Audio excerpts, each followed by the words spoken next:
This is Farming 101.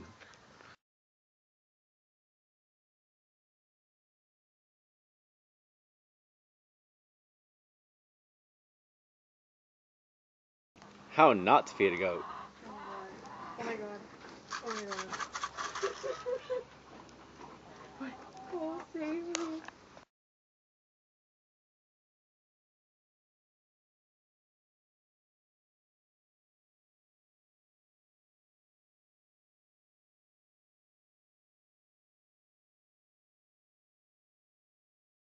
After antibiotics,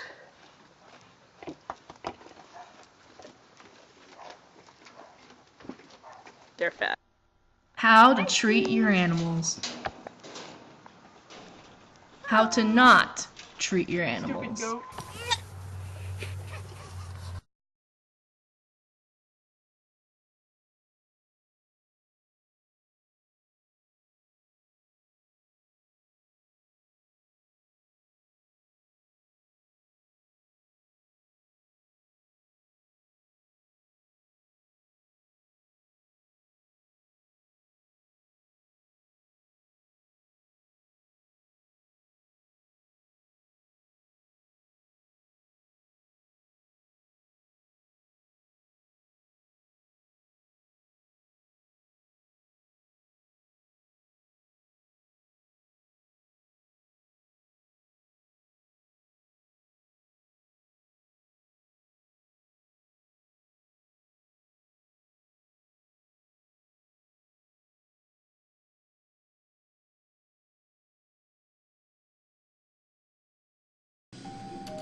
The whole industrial food system really began with fast food.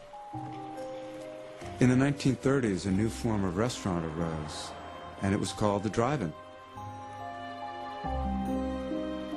The McDonald brothers had a very successful drive-in, but they decided to cut costs and simplify. So they fired all their car hops, they got rid of most of the things on the menu, and they created a revolutionary idea to how to run a restaurant. And they basically brought the factory system to the back of the restaurant kitchen. They trained each worker to just do one thing again and again and again. And by having workers who only had to do one thing, they could pay them a low wage, and it was very easy to find someone to replace them. It was inexpensive food, it tasted good, and this McDonald's fast food restaurant was a huge, huge success. That mentality of uniformity, conformity, and cheapness applied widely and on a large scale has all kinds of unintended consequences. When McDonald's is the largest purchaser of ground beef in the United States, and they want their hamburgers to taste everywhere exactly the same, they change how ground beef is produced.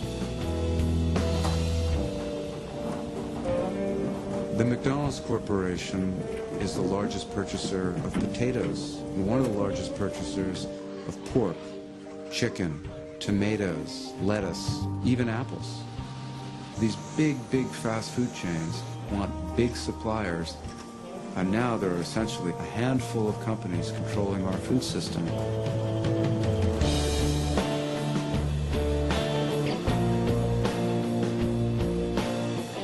In the 1970s, the top 5 beef packers controlled only about 25% of the market.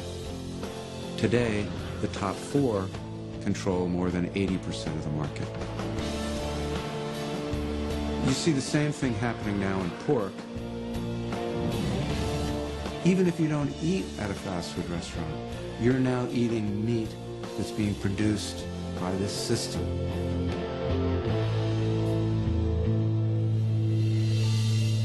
You look at the labels and you see farmer this, farmer that. It's really just 3 or 4 companies that are controlling the meat. We've never had food companies this big and this powerful in our history.